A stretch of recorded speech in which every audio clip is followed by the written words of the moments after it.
আচ্ছা আলামিন ভাই, সবে কদর কোন রাতে হয়? হ্যাঁ ভাই, কোরআনে বলা হয়েছে এটি হাজার মাসের চেয়ে উত্তম, তবে নির্দিষ্ট করে কোনো রাতকে বলা হয়নি।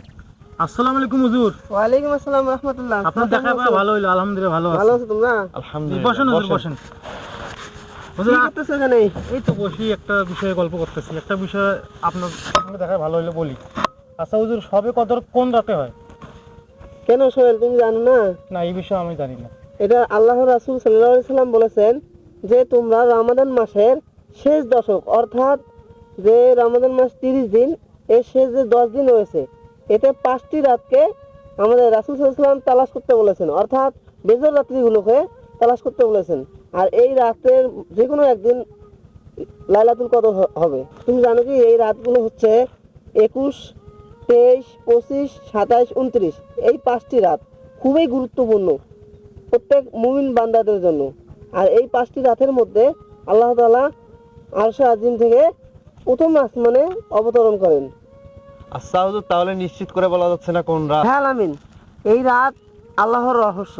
কারণ এই রাতে আমরা যাতে বেশি বেশি আমল করি, আল্লাহর ইবাদতে মশগুল থাকি, এজন্য এই সম্পর্কে কোন রাত লাইলাতুল কদর হবে আল্লাহ তাআলা বা আল্লাহর রাসূল নিশ্চিত করে কিছু বলেনি। তাই এই রাতে আল্লাহ তাআলা সপ্তম আসমান থেকে, অর্থাৎ আরশে আজিম থেকে নিচে আসে।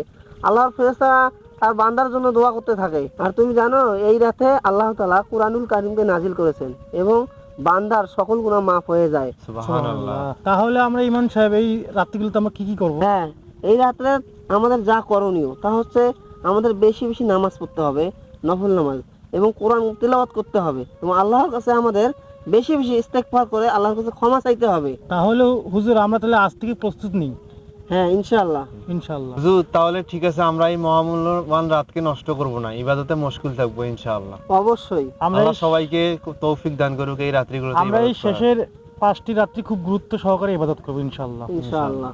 আর হ্যাঁ, তোমরা জানো যে এই রাত্রিতে এমন একটি দোয়া রয়েছে যা পাঠে আল্লাহ তাআলার কাছে খুব দ্রুত কবুল হয়। আর দোয়াটি হচ্ছে আল্লাহুম্মা ইন্নাকা আফুউন তুহিব্বুল আফওয়া ফাফু আন্নি। হুজুর এর বাংলা অর্থটা কি? ভাই, এর বাংলার অর্থটি হচ্ছে, হে আল্লাহ, আপনি ক্ষমাশীল, তাই আমাকে ক্ষমা করে দিন।